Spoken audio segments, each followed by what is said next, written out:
1. It happened to me a few months ago, and until this day, I don't have any clue of what could have happened to me that night. We were 17. My two friends and I went for a week to my country house, and since we can't drive, my dad dropped his errand Monday and would come to pick us up back at the end of the week. So the days went by and everything went very well. We had a lot of fun. And one of my two friends went back to town one day, before me and my friend Mava, my name is Marie, since she had to work the day after. So the last day we were just two, and at 9 p.m., we decided to make a campfire while it was still clear, and go back inside to play games and drink, since it was our last day. That night, my dad was coming back later, so he could enjoy his morning in the country instead of doing one-shot 4 hours ride the next day. At 11 p.m. my dad arrived, and we were pretty drunk, so we went to our campfire not to disturb anybody, since we were a little loud. At midnight, I proposed Mava to take a walk to get some fresh air, listening to some music since we had a lot of energy. You need to know that I know this place by heart, and have been going there since I was born, and nothing has ever happened to me. My dad always goes there for a walk late at night, on his own, or with friends, to look at the stars. There's like a 10-minute walk that forms an L where you're on a rocky little road surrounded by forest and houses from time to time. Usually, I would have been too scared to go when there was no light, but I was drunk and wasn't thinking straight. Though we started walking and arrived at the intersection of the street where there was light, we stopped and put some music on and saw the end of the road. There was a highway. There was another light. We decided to walk further to finish our ride. When we arrived, we thought it was so cool there was nobody on the highway, since it was 1 a.m., and we stopped for a second to dance and take a video. I then put my speaker on the ground. 2 minutes later, we saw the light coming, and at that exact moment I realized that something wrong was going on, and that I shouldn't be there at that time. That something would probably happen. If you think about it, we were two teenage girls standing on the highway at 1 a.m. A blue sports car turned on the rocky road, and we were standing there. I realized that the windows were tinted, and we couldn't see inside. The car passed by us and stopped as they started making sounds with their car's engine, as if to scare us or impress us, hard to say. I then realized we were in trouble. The only way back to the road was blocked by these guys. We were pedestrian versus a car, so I yelled at my friend to run without even wanting to know what could happen. We went to the edge of the highway where there's no counterfoil. I planned to run a little, lay in the grass and wait until they were gone. As I ran, I saw the car going away and making a U-turn. But they were too far to see which way they went. So they came back to where we were, stopped, and took a left on the little road, which led to nowhere, where we were standing when they arrived, so if we'd stayed there, they would have caught us. We were hiding in the bushes on the side of the road, and we couldn't see anything. My music was still playing on my speaker, and I was about to call my dad to come pick us up, when I realized a voice was talking to us. At first, I thought it was the music, but then my friend asked who was talking. I stopped the music. I realized a man was standing right beside me, in a fucking bush by the highway talking to us, telling us to calm down, and saying something like, "Come here, girls, it's okay, come here." It was pitch black and we couldn't see, not even his face. I yelled and started running to the first property after the highway, and ran into a fence. The man was still talking, and we were both in a panic. I jumped over the fence and told my friend to follow because she was drunk and petrified. We started running for our lives on private ground, which was wide open, so the car and the man could see us. As we ran, Mava looked behind and realized the man was pointing a flashlight at us, and was probably coming our way. We entered the forest, which was very dense, and the branches were slapping our faces. I called my dad, completely panicked, yelling at him that we were followed by a car and a weird man and to come pick us up. We never stopped running until I saw cars coming from the opposite way, and we exited the forest. It took like 30 seconds for my dad to arrive, as he was going full speed. He had no idea what was happening to us. He stopped and let us in. As soon as he entered, he asked me who was following us, and we saw the blue car coming out of the forest, coming our way. My dad then went their way and blocked them, flashing them to pull over. He went by their windows and lowered them, making a sign for them to do the same. The window revealed two young guys, and my dad started asking them if they were the ones following his daughter. They denied it, then told them not to mess with his children, and they left. To this day, the thing that creeps me out the most is the man who was hidden in the bush, whose face we never saw. The fact that he was there means that he was looking at us from the start, in obscurity. And he sounded old and creepy. I also don't know what the two guys were planning, but they definitely were not having good intentions. A month later, I saw a car rolling in front of the house, the same blue car, and making the same engine sound. They came multiple times. One time the window was down and I recognized one of the men staring at my house. But I never heard of it again. If my dad had arrived the day after like he was supposed to, I don't even know what could have possibly happened. And honestly, I don't want to know. I also want to say that Maeva peed herself when we heard the men when we were running in the forest. She was yelling at me. I think I peed myself. But I was just panicked. And didn't understand what was going on as I was running. I was just breathing so fast and thought that I was in a movie, and I was telling myself I was about to die. 2. This happened to me when I was about 12 or 13 years old, so about 15 years ago, and I'm a female. The town that I live in has developed a lot since this story, but when this happened there were a lot of factories spread out with lots of land in between them. There was a Walmart being built in the area, but it had barely started construction. There was a main highway that ran through there, but my mom didn't like taking it as much, as traffic would get bad most of the time. The side streets we would take were desolate and not much light. There was, also, little to no cars taking these streets. I can't remember where we were coming from that night, but in the car that night was my mom, my brother, who is 3 years younger than me, and me. My mom is obviously driving, I'm in the passenger seat, and my brother is sitting behind me. My mom is the sweetest person ever, but is very adamant that she will never stop to help somebody on the side of the road or pick somebody up, especially when her kids are in the car. She does, however, make sure she calls the police so that they can help. It was around 9 p.m. and we were going home when my mom and I spot someone on the side of the road by the passenger side with her hood up. Nothing out of the ordinary, as my mom slows down a little, since it's dark outside and doesn't want to harm anybody that might be fixing their car. As soon as we were close, the guy steps out from behind the hood, towards the street, and is waving us down. I don't remember much of a description because I wasn't paying too much attention, plus I could barely see the man, but I do remember feeling bad that we weren't at least going to stop to see what he needed. The man at this point is in the middle of the road waving his hands, but as we come up on the car, we don't see anybody else in the car. So my mom swerves around him and tells my brother to find her phone in her purse that was on the floor between the front and back seats. I look at my mom as she looks in her rearview mirror and her face goes white and her eyes get wide. My mom slams her foot on the accelerator. This is highly unusual for my mom, as she is really good at going the speed limit. At this point I know something is wrong. My mom's voice goes high, and in a panicked voice is asking my brother where her phone is. I'm yelling at her, what is going on? All this chaos is freaking my brother out, and with him being so little is crying, and he can't find the phone. My mom keeps her eyes on the road, but keeps glancing up continuously at her rearview mirror, and finally answers, "He's following us." I'm not exactly sure what she is talking about, but know that this isn't a good situation.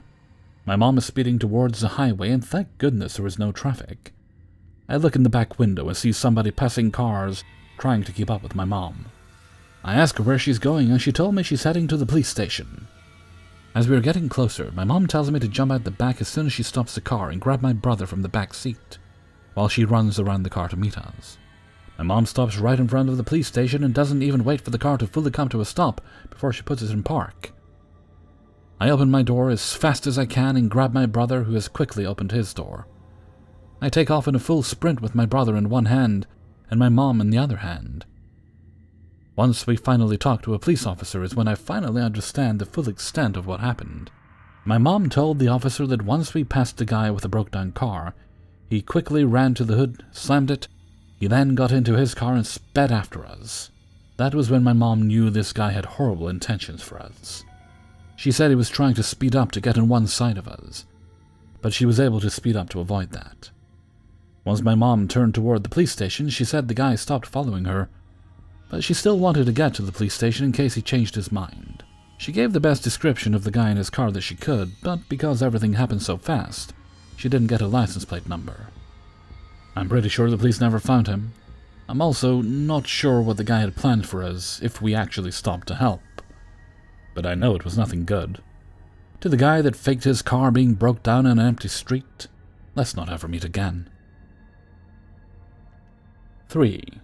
The story I want to share with you happened 1 year ago, not long after the beginning of the first semester. I was 20 by then, and I used to hang out near my university a lot at this time of the year because the weather was still really nice and warm, and my university was adjacent to a park. As we had a 3-hour break, a friend of mine asked me if I wanted to eat lunch in the park rather than in the cafeteria. I said yes, and we went there. It was a regular school day, probably a Thursday, and the place was filled with kids, students, and people walking their dogs, so not empty at all. It may seem odd to underline this, but I rarely go by myself in the park if no one else is around, because it makes me feel nervous, kind of vulnerable. I'm an overly anxious person, don't judge me. But this day the place was crowded, and we hardly managed to find a place somewhere on the grass for us to sit. We ate, talked, and enjoyed the sunny weather for a good hour. After an hour, the park was way emptier than when we arrived. Almost all the children had left, and we were quite on our own. As we both wanted to smoke a little before returning to classes, and now that we wouldn't bother anyone with the smoke, we rolled 2 joints. I know it's not especially a good thing, but it was our little habit when we hang together. Anyway, the past belongs in the past, right? I was focused on rolling up when my friend suddenly asked me, "Do you see them?" I looked in the same direction as her, but I couldn't see what she was talking about. "Those guys with the bag, they are staring at us." And then I saw them, 50 meters away from us. 2 guys, who seemed a little older than us, were standing in the middle of the way, looking intensely at us. They had literally no expression on their face. I'm kinda used to creepy men, whether they're polite or much more intrusive.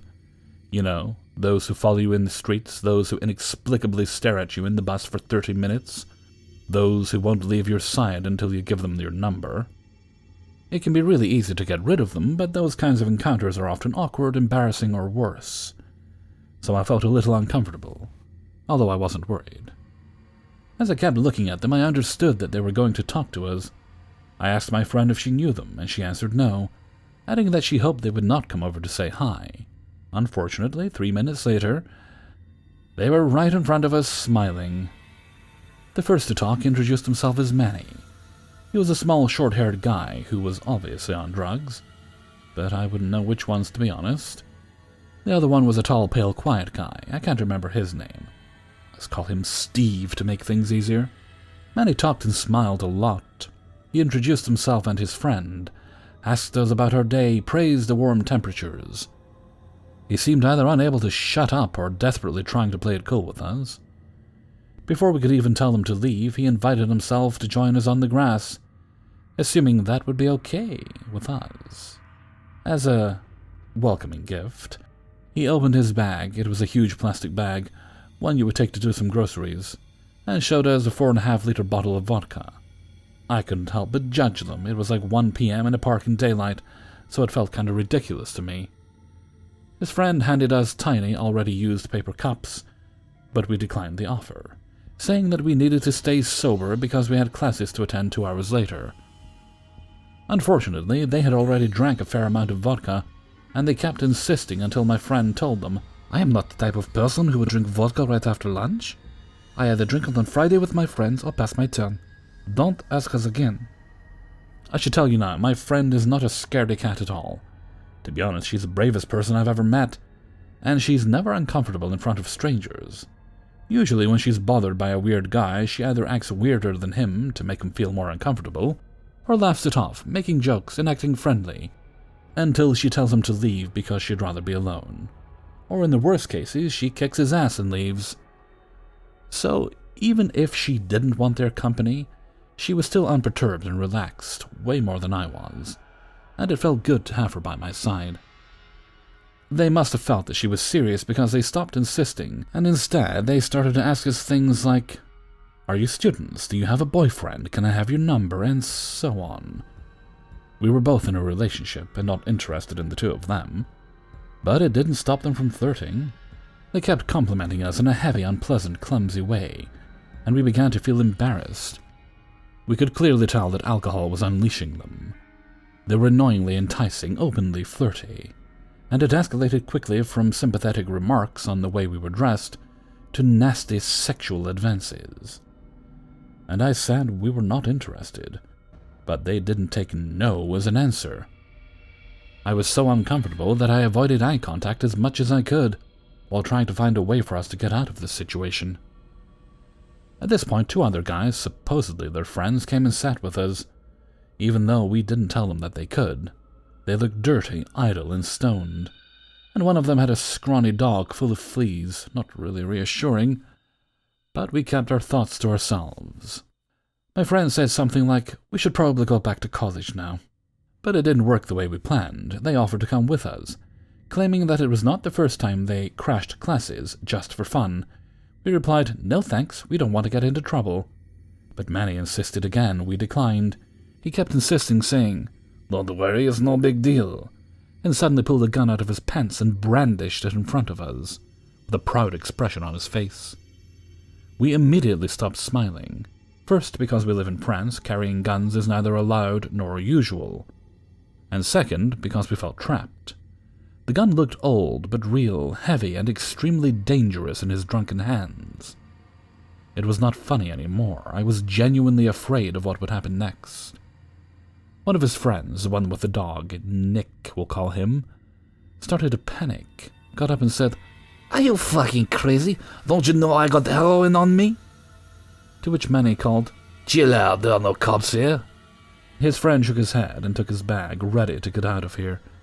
Then Manny pretended to be aiming at Steve, and he told us, with a big carnivorous smile, that he could totally shoot him without being in trouble. Steve seemed a little nervous. Nick walked away, yelling that he didn't want to be seen with us because it was too risky. And I couldn't disagree. We were in the middle of the day in an almost empty park, so the scene seemed quite unreal. I just thought, crap, I've never been this close to a gun, and its owner is a drunk man who doesn't want us to go. It looked bad. He turned toward us, exhibited the weapon, and asked for our opinion. "Do you like it?" "I'm not a huge fan of guns," I replied. "Are you scared?" "Maybe." I tried best to hide the fact that I was scared because I didn't want him to notice it and take advantage of me. Even my friend kept his fake smile on her face to keep up appearances. He quickly put it back in his pants and stared at us for a long time with a wary eye. After that, he strangely asked, "What did you see?" I figured he was talking about the gun, but I couldn't understand why he would ask such a thing with such a suspicious tone.